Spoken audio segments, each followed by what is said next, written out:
Assalamualaikum warahmatullahi wabarakatuh.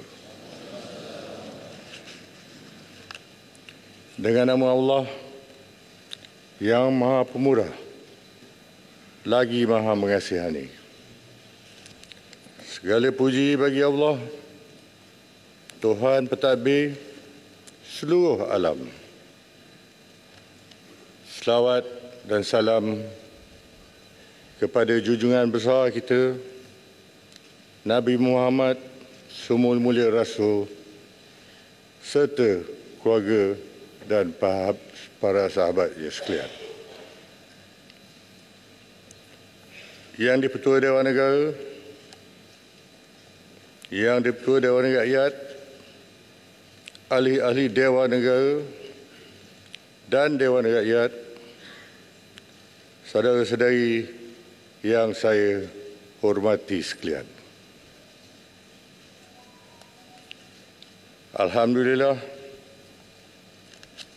syukur saya kehadirat Allah Subhanahu Wa Taala kerana dengan limpah kurnia dan izinnya dapat saya hadir ke istiadat pembukaan penggal ketiga Parlimen ke-15 pada pagi yang mulia ini.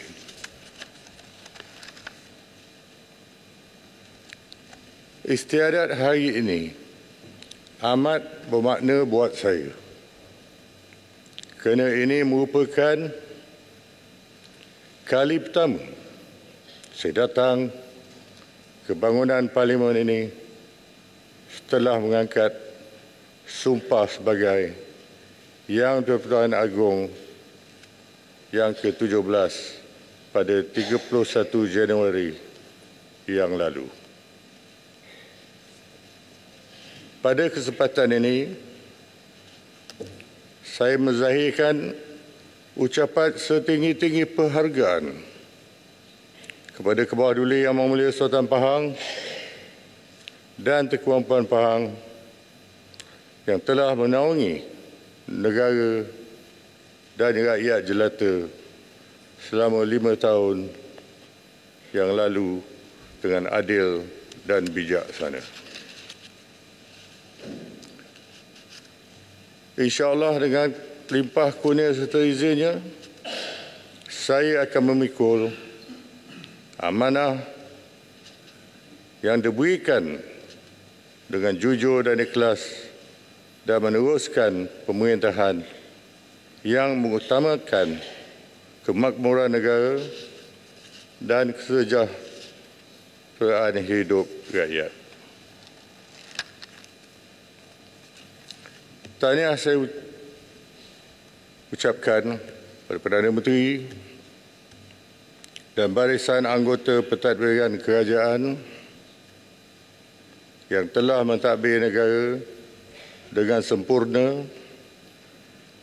Pesanan saya sentiasa rasai denyut nadi rakyat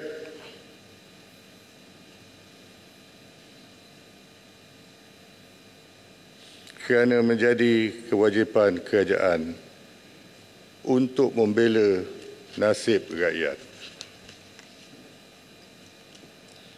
Saudara-saudari sekalian, saya adalah orang baru di sini dan belum sampai 1 bulan memegang jawatan Yang di-Pertuan Agong. Oleh itu, banyak perkara yang saya kena belajar.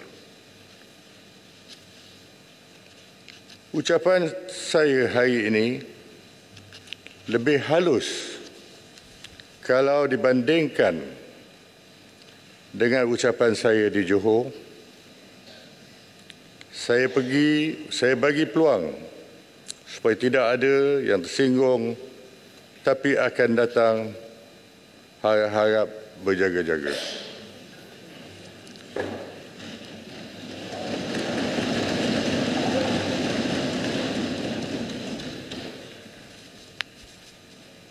Pemerintahan saya sebagai Yang Tuan Agong adalah sama seperti Agung yang lepas, iaitu mengikut perlembagaan, dasar dan peraturan yang ditetapkan.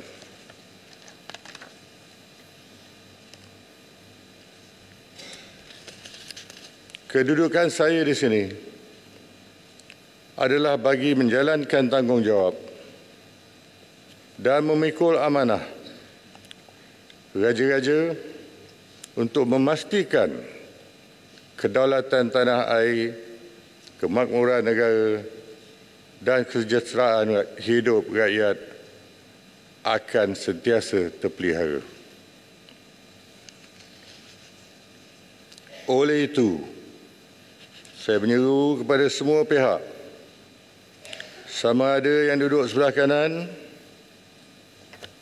atau di sebelah kiri, marilah kita bersatu hati, berganding bahu dan bekerjasama untuk membangunkan negara demi kepentingan seluruh rakyat Malaysia.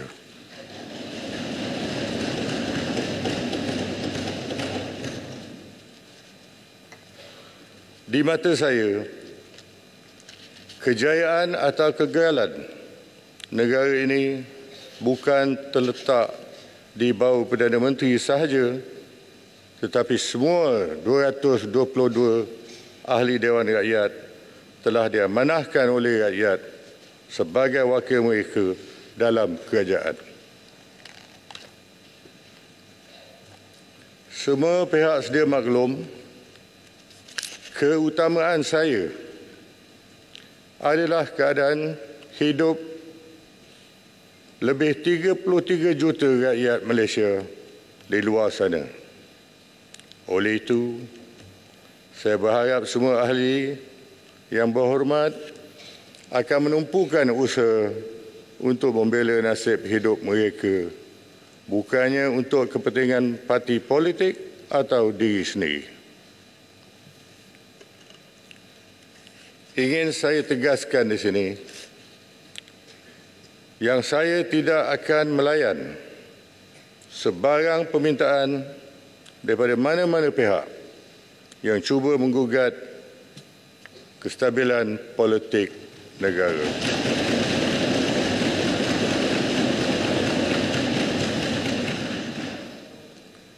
Semua pihak mestilah menerima kenyataan dan menghormati kerajaan perpaduan yang telah dibentuk. Jika ada hendak bermain politik, tunggulah masa pilihan raya yang akan datang.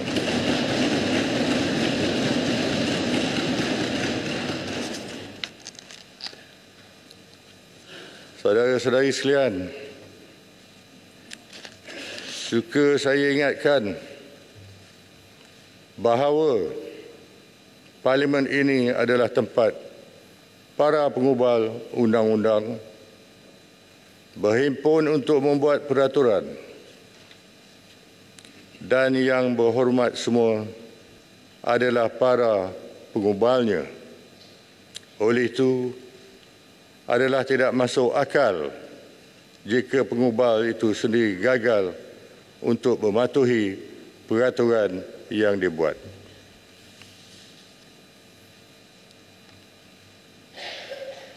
Oleh yang demikian, saya harap semua ahli Dewan akan tunjukkan contoh teladan yang baik apabila berada di Dewan yang mulia ini. Jaga adab dan tata tertib serta gunakan tutur kata yang sopan, bukannya memaki hamun orang lain.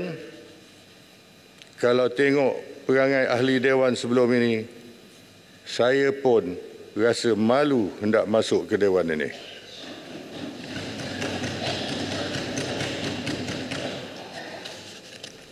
Yang di-Pertua, kedua-dua Dewan mesti menjalankan tugas dengan tegas untuk memastikan semua ahli masyarakat mematuhi peraturan di sepanjang tempoh persidangan.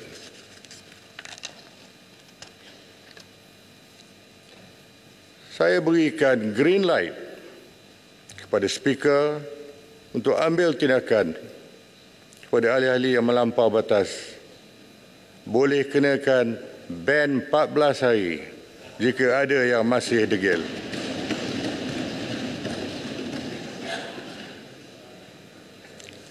Oleh yang demikian, saya harap semua ahli-ahli Dewan akan tunjukkan contoh teladan yang baik apabila berada di Dewan yang mulia ini. Saya perhatikan setelah 60 tahun Malaysia dibentuk, hubungan perpaduan antara kaum masih belum sempurna. Kerana masih ada generasi hari ini yang gagal menguasai bahasa kebangsaan dan memahami budaya hidup kaum yang lain. Oleh itu, saya menyeru pada kerajaan untuk merangka satu dasar ke arah perpaduan rakyat yang lebih kukuh dan harmoni. Pepatah Melayu ada menyebut, meluntur buluh biarlah dari rebungnya. Yang bermaksud, jika kita hendak melahirkan generasi masa depan yang bersatu padu dan saling memahami, kita mesti membentuk mereka sejak dari kecil. Saya juga menyeru kepada semua lapisan masyarakat supaya menjaga keharmonian negara dan tidak memainkan isu sensitif yang melibatkan raja, kaum dan agama.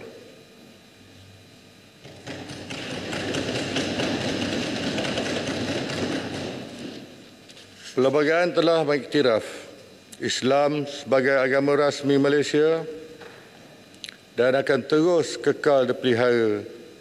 Namun begitu, agama-agama lain boleh diamalkan dengan aman, tetapi tidak boleh disebarkan kepada orang Islam.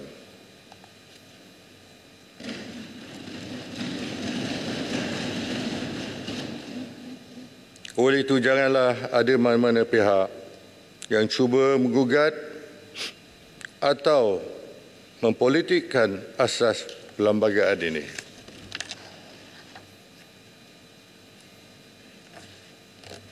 Panjang pula. Saya berpuas hati dengan usaha kerajaan dalam menyelesaikan perkara-perkara berkaitan Perjanjian Malaysia 1963 dan berharap agar ianya memenuhi hasrat dan aspirasi demi kemakmuran bersama. Saudara-saudari sekalian, saya berasa kecewa apabila dimaklumkan bahawa kerajaan hari ini sedang menanggung beban hutang yang semakin besar. Ini disebabkan sejak tahun 1998, kerajaan sentiasa berada dalam kedudukan defisit kekal. Adakah beban ini akan kita tinggalkan untuk ditanggung oleh anak cucu kita nanti? Jawapannya adalah pada semua ahli-ahli Dewan di sini.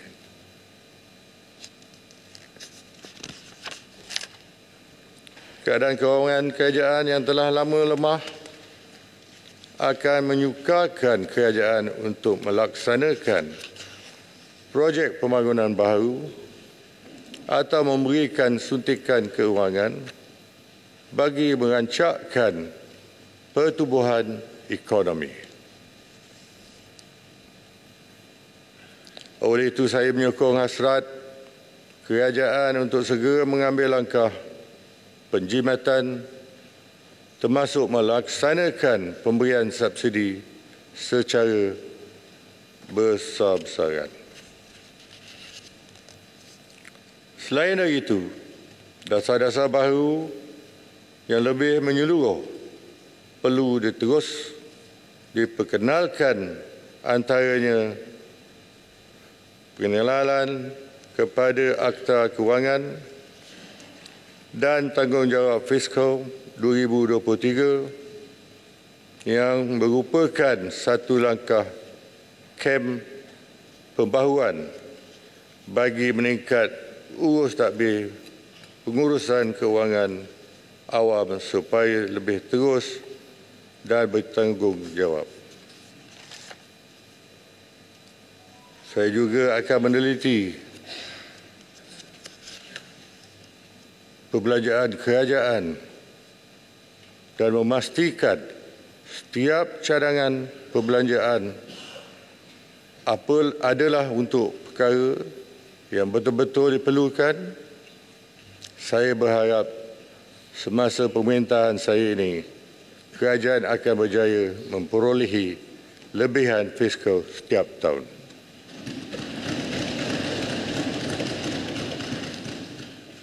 Kerajaan juga mesti bersikap tegas bagi membendung kritisan dan penyelewengan dana awam. Kelemahan urus tadbir ini semua peringkat perlu diperiksa, termasuk di dalam badan berkanun dan syarikat milik kerajaan serta anak-anak syarikatnya. Saudara-saudari sekalian, pada tahun 2023, kedudukan ekonomi Malaysia telah berkembang sebanyak 3.7% dan kekal mampan walaupun prestasi pertumbuhan ekonomi dan perdagangan global berada di tahap sederhana. Kadar pengurangan negara berada pada tahap 3.3% dan kadar inflasi sebanyak 2.5%. Jumlah pelaburan diluluskan pada tahun 2003 adalah sebanyak 329.5 bilion, telah mencipta lebih 127,000 peluang pekerja. Tempoh yang sama bagi perdagangan antarabangsa pula, ekspor negara telah mencatat nilai sebanyak 1.426 trilion pada tahun 2023. Mes. Keluaran dalam negeri kasar negara pada tahun 2024 dianggap berada pada tahap antara 4% ke 5%, disokong oleh langkah dan pembaharuan yang telah diumumkan dalam Pelanjawan 2024 tempoh hari.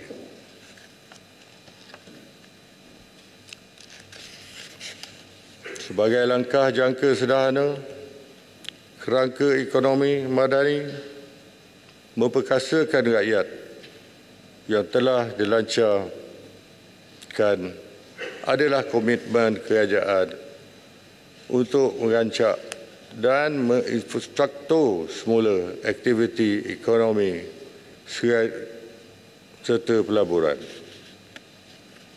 Selari dengan hasrat ini, kerajaan telah merangka Pelan Hala 7 Peralihan Tenaga Negara, Pelan Induk Perindustrian Baharu 2030, Kajian Separuh Penggal Rancangan Malaysia ke-12 dan Belanjawan 2024 untuk mengangkat taraf hidup rakyat ke tahap yang lebih tinggi berlandaskan keadilan sejagat. Saya juga berharap kerajaan mengambil pendekatan yang proaktif dalam melaksanakan agenda pembaharuan untuk memperkukuhkan daya saing negara sebagai sebuah ekonomi yang mampan sejajar dengan keperluan semasa.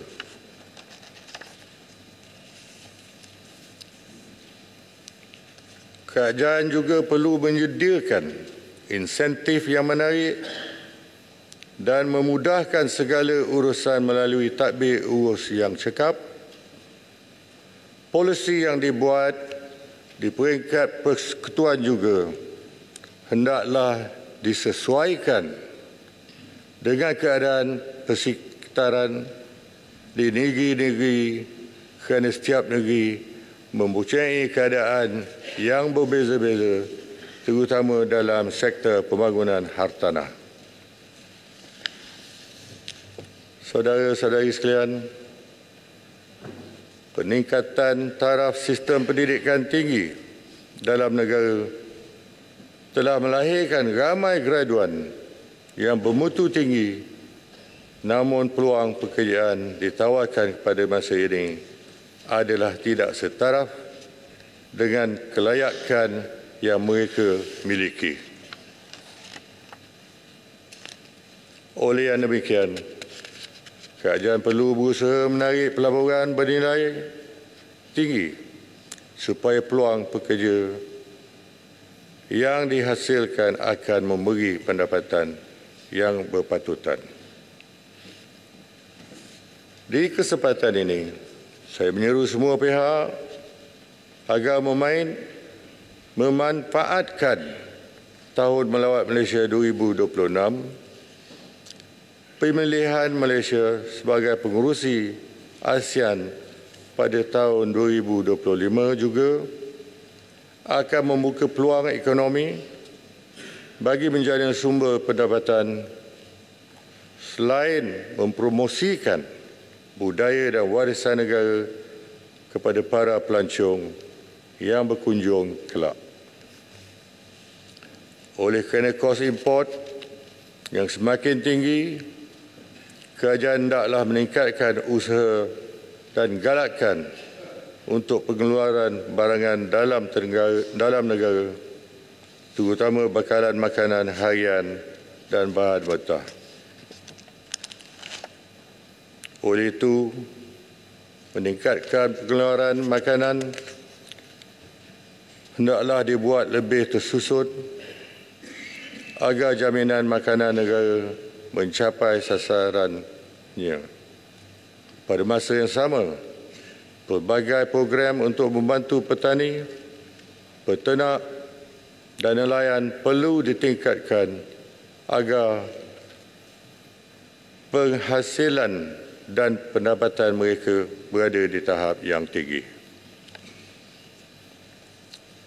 Saudara-saudari sekalian, saya menyambut baik kedudukan Malaysia di tangga ke-29 dalam Indeks Daya Saing Dunia 2023 dalam aspek kecekapan kerajaan yang mengalu-alukan usaha berterusan bagi meningkatkan kepercayaan rakyat terhadap kecekapan perkhidmatan agensi kerajaan.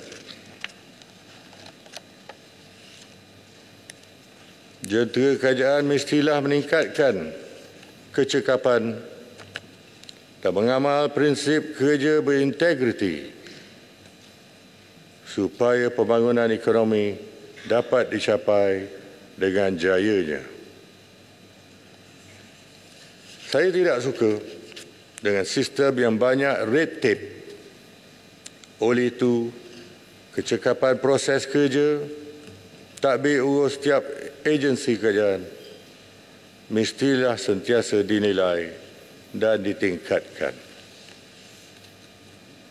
Agensi penguat kuasa juga hendaklah menjalankan siasatan dengan lebih cekap dan cepat supaya sesuatu kes itu dapat diselesaikan dengan segera. Semua kes yang telah dibawa ke mahkamah juga mestilah segera diadili supaya kepercayaan rakyat terhadap sistem kehakiman negara sentiasa dipelihara.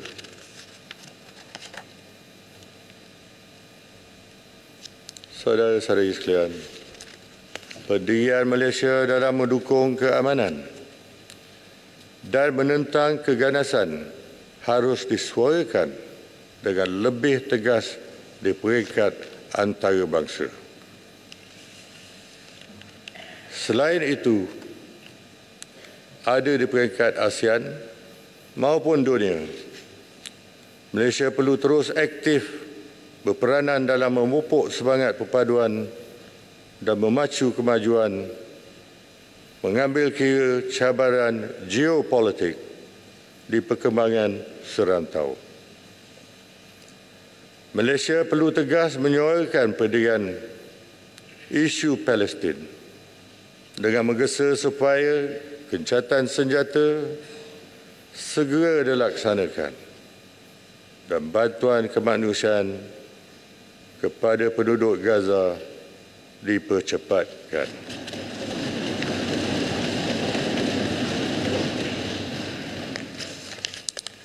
Saudara-saudari sekalian, saya amat menghargai taat setia yang telah disyurahkan kepada saya dan negara oleh semua anggota Perkhidmatan Awam, Angkatan Tentera, Polis Diraja Malaysia serta seluruh agensi kerajaan yang telah berkhidmat dengan penuh dedikasi tanpa mengenal penat dan lelah. Terima kasih juga saya ucapkan pada semua rakyat jelata yang mengekalkan perpaduan yang harmoni, hidup satu padu dan berpegang teguh pada rukun negara.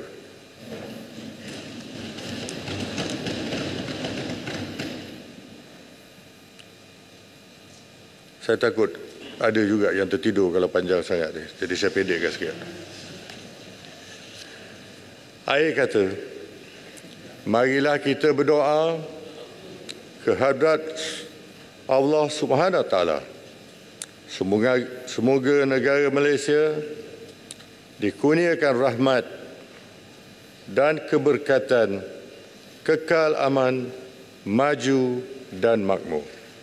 Sekian.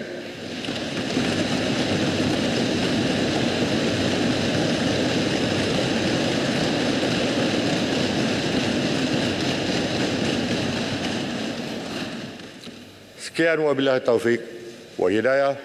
Wassalamualaikum warahmatullahi wabarakatuh.